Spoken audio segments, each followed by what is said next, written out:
Hello everyone, and welcome to another Chalice chat.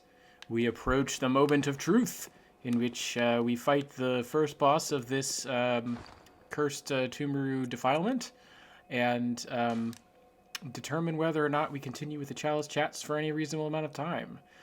These are my stats. I've increased, I think, my arcane by 1, and if we look at my... No, that's not how I want to... Hold on. Gotta look at my weapons in my inventory. I did want to point out that I did get one cursed gem that was worth something. We have my my saw cleaver, the first one. I have one that increases my fire damage by 18%. That's a pretty big amount. And then we've got, it's also got an increased, by 4.6% increased chance of creating gaps.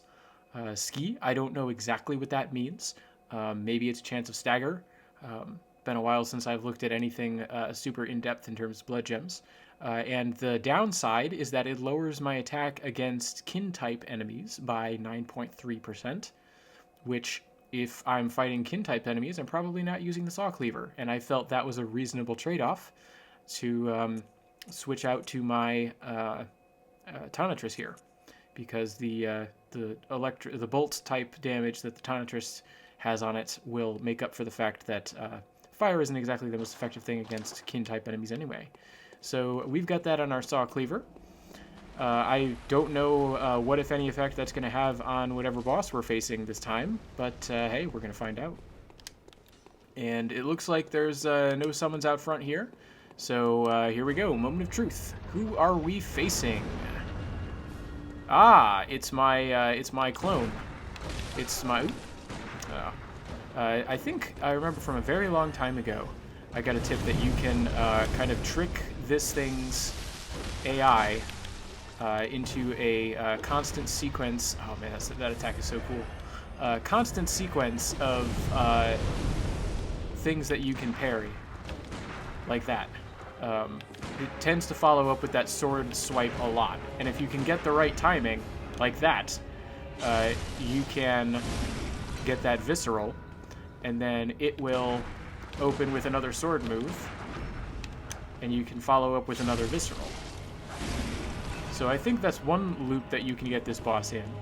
But boy, am I not doing a whole lot of damage with the visceral. Somewhere around 1200. Well, 1200's a lot of damage, just not a large, not a significant portion of this boss's HP. So let's... Alright, 369 for my Tonitrus when it is fully buffed up here. 443 that time, probably to do with the fact that the enemy was in the middle of attacking, and when the enemy is in the middle of attacking, similar to when you're in the middle of attacking or dodging or running or something like that, and you get hit, you take more damage if you're the one who's trying to do something and get hit. The enemy takes more damage if they're the one who's in the middle of doing something and is hit. So the damage isn't like depressingly low, although it's not super duper high, but I am curious what my saw cleaver here will do. Yeah, that's kind of what I suspected. This enemy uses fire a lot in their attacks, so speaking of which, that super cool spreading flames across their sword. Love that. Uh-oh. And one shot. Okay, well, that's something to be concerned about. Okay.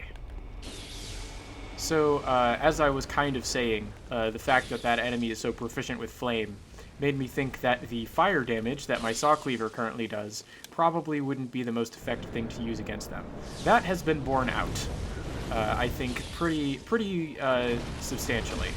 Ooh, okay. Was not expecting that sword swipe. That was really cool. You got to see the buildup of that, of the focusing their hand and like tensing it to fill it with fire. That was super cool. However, oops, one shot again. Okay, I'm starting to feel, the despair of this Chalice now. All right, so there are a lot of attacks from that enemy that can kill me in one hit, thanks in no doubt to the fact that my HP has been drastically reduced. But the damage that I do while low is not so abysmally low that it makes me think I just have no hope. That worked out. and the follow-up did not work out. That time it was not a one-hit kill, probably because I was not in the middle of trying to do something myself. Like I said, there is that, like, you do take more damage if you get interrupted in the middle of something. So, that is probably an outgrowth of that. They get shot. They get shot, and nope. Yeah. The fact that I'm terrible at getting viscerals makes that particular strategy not exactly one that I want to go to. The visceral, like, the string of viscerals, not necessarily the route I want to go with this boss. But there was something else I wanted to test, just because I can. Let me get a second to maneuver my things here, because this is it. It's, I want an idea for what my Executioner's Gloves will do. May not interact well with this particular boss's movement style. Oh, well, it'll hone. Oh, wow, 657. Hello. Think I may have found my new strategy. Yes, okay. Okay. This, wow. Having, high arcane with these Executioner's Gloves. Wow. This may be buying me some more time in the Chalice dungeons. I don't know. Let's make some blood bullets. Keep up the attack. Yeah, you don't have a great answer for that, do you? Alright, sword is on fire. You don't have a great answer for that, do you? Okay. Alright, I'm just gonna run away. And get hit with the Executioner's Gloves. Look at that! Oh, it's beautiful. Okay. Get hit again. I don't care about that fire you throw at me. Yeah, because you're too far away. And you're dodging away, it hones in on you. Okay, that hurt. I am in a precarious position. I don't think I have the life. I don't think I have the life to rely on this all the way. But this is a great way to build up a whole bunch of damage. Alright, now I'm healed up pretty well. In a pretty good spot health-wise. So let's get like a point-blank sequence there. Dodge through the fire, yes. Wail on you, because you don't have a great answer for that either. But you do have a one-shot afterwards. Interesting. Okay. Well, that's going to inform my strategy for sure. I heard the Hunter tools scaled with Arcane very well. And I heard that they, some of them, and I think the Executioner's Gloves are included, are considered to be quite powerful, but hadn't really witnessed that for myself until just now, I feel like. We've seen it do comparable, if not slightly more damage than my weapons before, but this boss, like, just has no answer for that particular strategy. So I think the thing to do is as much damage, maybe half of its life as possible, with my Tonitrus, and then after that, after that's been dealt with, attempt to, oops, I thought my positioning would get me away from that second wave of fire, but it did not. And then attempt to just burn down the rest of their health with my Executioner's Gloves and a full set of bullets, and not bother with the parry strategy at all. I'm thinking that might be the way to go here. That said, it does feel a little bit like cheating, so I don't know if the next boss will appreciate. I don't know if the next boss will fall to a similar strategy or not. Okay, that was a bad string of attacks, but this is working out. We can make this work. Dodge away. But I do like the possibilities that this opens up. Like I said, it's not going to be easy. That is still true. It's still not going to be easy. Anyway, now that I have kind of a general strategy that I'm going to go for with that, I'm reminded that I have not yet touched on the fact that I haven't commented really on the boss's name that we've been fighting. And as with the other kind of boss names that we've encountered in this run of Chalice chats that I haven't made a lot of comments on, that's for the reason... You know what? I should probably anticipate that... well, one shot again. At least I didn't burn any blood vials. Okay, to finish my thoughts, I should probably anticipate the fact that after that one move, that boss kind of automatically repositions, and maybe go for that. And then also, as with the other bosses that I haven't talked about the translation of their names in this run of Chalice chats, that's because we've run across them before.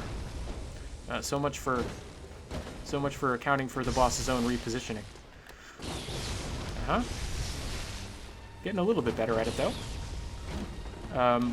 We have, of course, Q, which is former or old, of the past, and then Nushi, which, hey, you'll probably remember that from the mastering the bloodletting beast thing, because it's, you know, the quick shorthand for that one is master. But as we discussed, particularly when it's read as Shu, it has several other meanings that could go with it. So a little bit of a vague thing there, but the general drift is someone who's in control of something. And then No, which is of course, and eviscerated again by swords. And then we have Bannin, which I'll get into in just a second.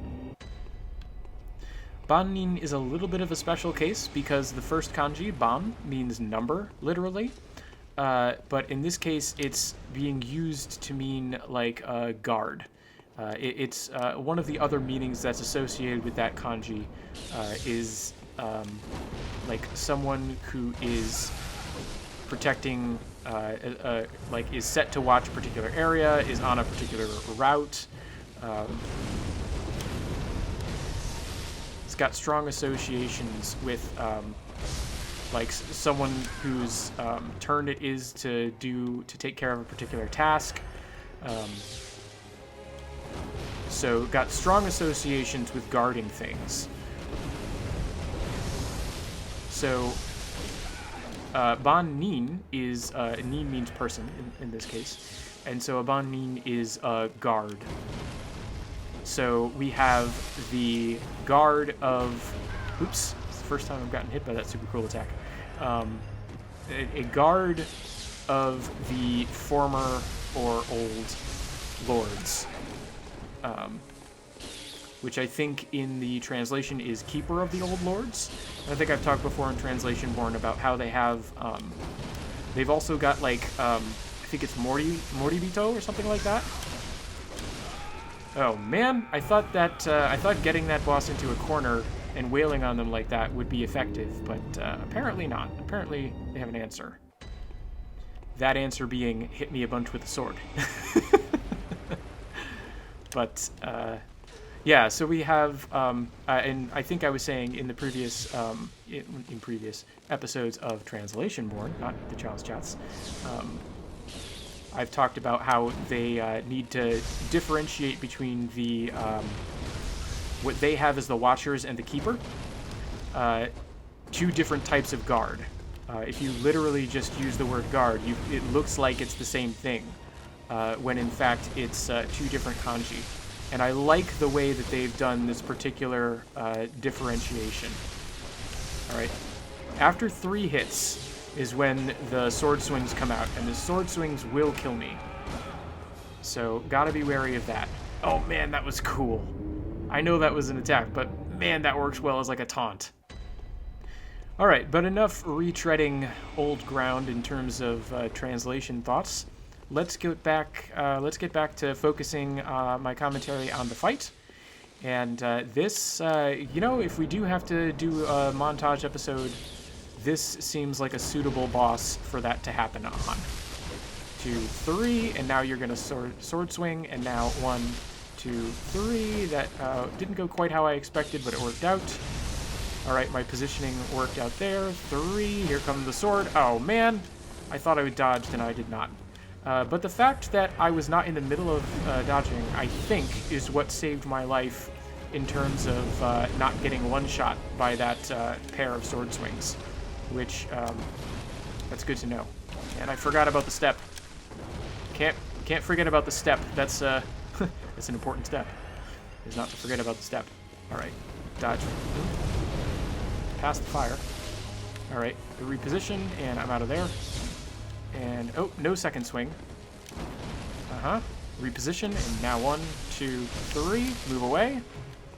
Oh, that was not the swinging swords, that was the buff of the sword.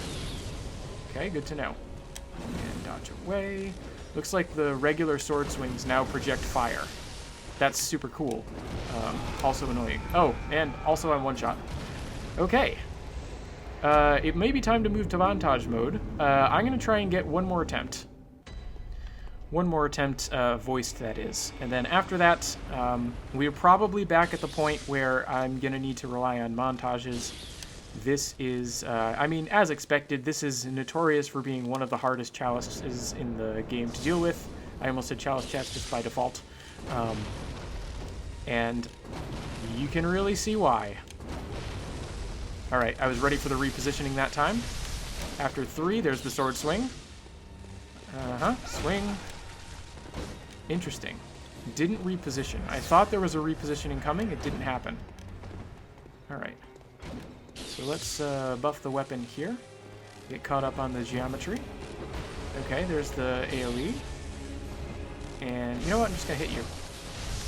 3 swings. There's the sword swing.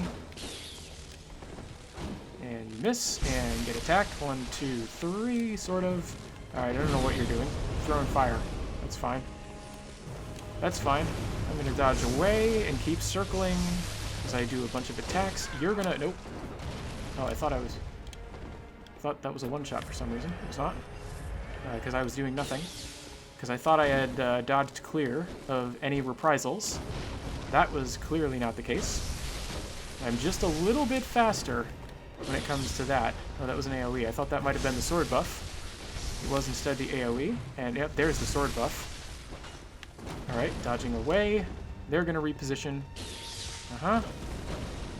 Interesting. Okay. Continuing to dodge, continue to circle, and that's the opening right there. Yep. Yeah, their ability to kill me that quick is bad. Alright, I'm going to switch over to montage mode and see you at the end of that.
There we go.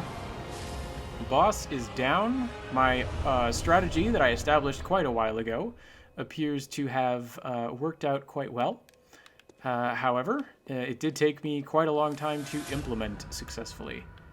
Not in terms of the montage. That actually went pretty quick. I think I only died like twice between one mode and the other. But there you have it.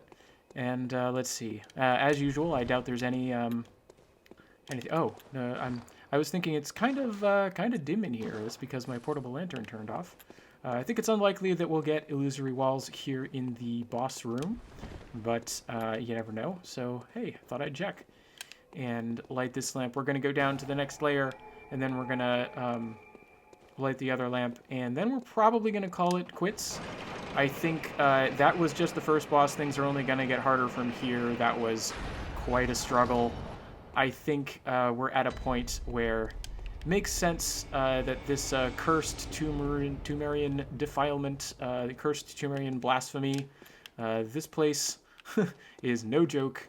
Looks like we have a pre-lantern path here, but I am not going to explore that. I'm going to save that till next time. That said, I'm not quite ready to be done with these Chalice chats.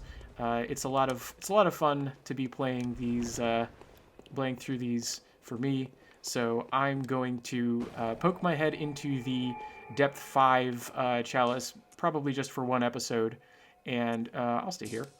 Probably just for one episode, and after that, if I do feel like the regular enemies are too much of a problem, then that'll be that. And then if I don't feel like the regular enemies are too much, I'll fight the first boss, kind of like I did this time. We'll call it there. We'll play it by ear, but probably not too much longer on these Chalice chats. We're going to be going back to Translation Born soon. Anyway, that's a lot of stuff at the end, but I hope you will join me for that, and join me when I go back to Translation Born. More on that later. I hope to see you next time. Thanks for watching, everyone.